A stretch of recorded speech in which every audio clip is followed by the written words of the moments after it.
है guys, most welcome on थंदेरिया cafe channel. तो गाइस, जो सीआरपीएफ के हाल ही में फॉर्म लगे हैं assistant sub inspector and head constable ministerial के, तो आज मैं उसके सिलेबस के बारे में डिस्कशन करना चाहता हूं एंड उसके एग्ज़ाम पैटर्न के बारे में तो पूरी डिटेल में आपको बताऊंगा आपका एग्ज़ाम पैटर्न कैसा होगा और आपका सिलेबस में क्या क्या है, जो मेन चीज़ें हैं आपके सिलेबस में वो भी आपको बताऊंगा यहाँ पे। तो गाइस, वीडियो को एंड तक देखना जिससे आप एग्ज़ाम पैटर्न और सिलेबस अच्छे से समझ पाएँ। तो इससे पहले एक छोटी सी रिक्वेस्ट करता हूँ, प्लीज़ आज चैनल को सब्सक्राइब कर ले और बेल आइकन का बटन प्रेस कर ले जिससे आने वाली हर अपडेट वीडियो आपको मिलती रहे।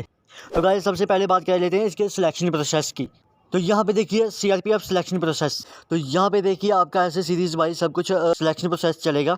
तो सबसे पहले आपका आ जाएगा सीबीटी, कंप्यूटर बेस्ड टेस्ट। तो आपका जो सबसे पहले आपका सीबीटी होगा, उसके बाद आपका आ जाएगा स्किल टेस्ट। जब आप सीबीटी में क्वालिफाई हो जाएंगे उसके बाद आपका स्किल टेस्ट होगा।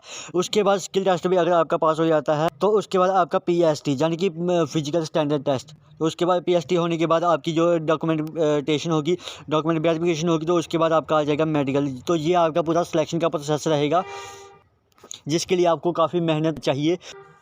तो उसके बाद बात कर लेते हैं सीबीटी एग्ज़ाम पैटर्न की। जो आपका कंप्यूटर बेस्ड टेस्ट होगा उसका पैटर्न आपको यहाँ पे मैं समझा देता हूँ पूरा। तो यहाँ पे देखिए जो आपका सीबीटी एग्ज़ाम होगा वो आपका 100 ऑब्जेक्टिव टाइप क्वेश्चन होंगे उसमें।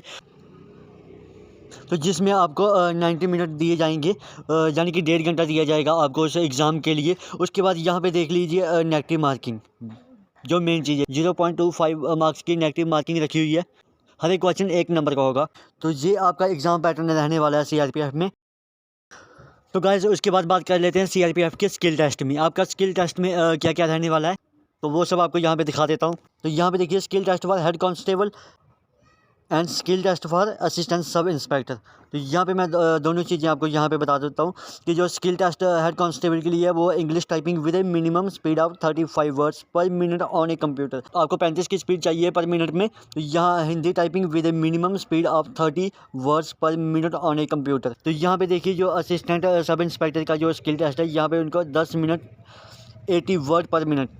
तो यहाँ पे देखिए 50 मिनट्स इन इंग्लिश और 65 minutes in Hindi on the computer. तो बस यही सब रहेगा स्किल टेस्ट में। ये स्किल टेस्ट तभी होगा जब आप सीबीटी क्लियर कर पाएंगे। तो गाइस, आगे बात कर लेते हैं सीबीटी के सिलेबस की। तो जो सीबीटी में आपका जो क्या क्या रहेगा तो मैं यहाँ पे आपको बता देता हूँ।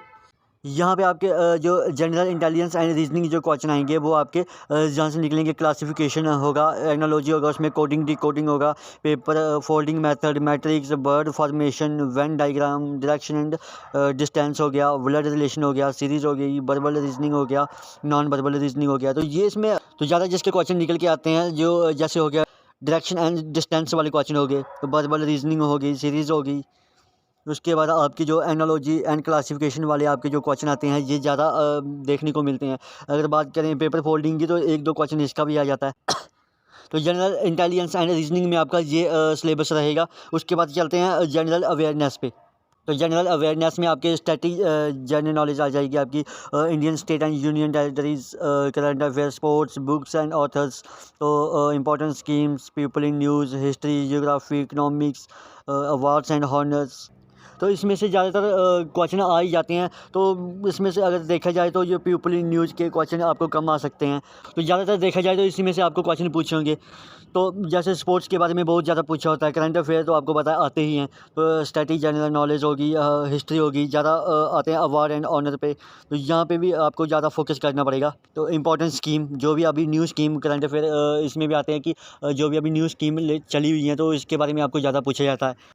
तो इस पे थोड़ा ज़्यादा फोकस करना पड़ेगा आपको। तो उसके बाद आ जाता है आपका न्यूमेरिकल एप्टीट्यूड। तो मैथमेटिक्स के क्वेश्चन आपको देखने को मिलेंगे डिस्काउंट पे, एवरेज पे, इंटरेस्ट पे। तो ये सभी टाइम एंड वर्क पे ज़्यादा आपको फोकस करना पड़ेगा, प्रॉफिट एंड लॉस पे, तो रेशियो एंड टाइम पे ज़्यादा आपको फोकस करना पड़ेगा। तो ये मेन चीज़ें हैं जो ज़्यादा पूछी जाती हैं। तो इस पर भी आपको ज़्यादा फोकस करना है। उसके बाद आ जाती है आपकी इंग्लिश लैंग्वेज, जिसमें आपको ज़्यादा तरह आपको फिलिंग का ब्लैंक्स हो गया, एरर स्पॉटिंग हो गया, आइडियम्स, फ्रेज, इंग्लिश ग्रामर, ये आपको ज़्यादा देखने को मिलता है। तो इंग्लिश में आपका यही सिलेबस रहने वाला है। तो एक चीज़ और बता दूं, अगर आपको वहाँ पे चूज़ करना पड़े कि आपको क्या चूज़ का, आपको 2 ऑप्शन मिलेंगे आपको, हिंदी के और इंग्लिश के। आप दोनों में से एक चूज़ कर सकते हैं, जो भी आपको अच्छे से आता है आप वो चूज़ कर सकते हैं। वहाँ आपको इंग्लिश और हिंदी का ऑप्शन भी होगा। आप जो आपको आसान लगता है, जो आपको सही लगता है, आप वो चूज़ करिए। तो अगर मैं हिंदी की बात करूँ आपको हिंदी में क्या आएगा, तो यहाँ पे मैं वो भी आपको बता देता हूँ। तो हिंदी की ग्रामर में आपका ये सब रहने वाला है, ये आप पढ़ लीजिए इसको अच्छे से। तो गाइज़ मैं आपको सारा सिलेबस और इसका पैटर्न बता चुका हूँ, तो जो अभी आपको इस पे बहुत फोकस करने की ज़रूरत है।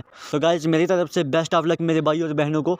आई होप आप बहुत अच्छे से इसकी तैयारी करेंगे और आप इसमें सफल होंगे। तो गाइज़ फिर से एक रिक्वेस्ट करता हूँ कि चैनल को सब्सक्राइब करके जाइएगा और बेल आइकन का बटन प्रेस करके जाइएगा। तो जय हिंद दोस्तों, मिलते हैं अगली कोई न्यू वीडियो में।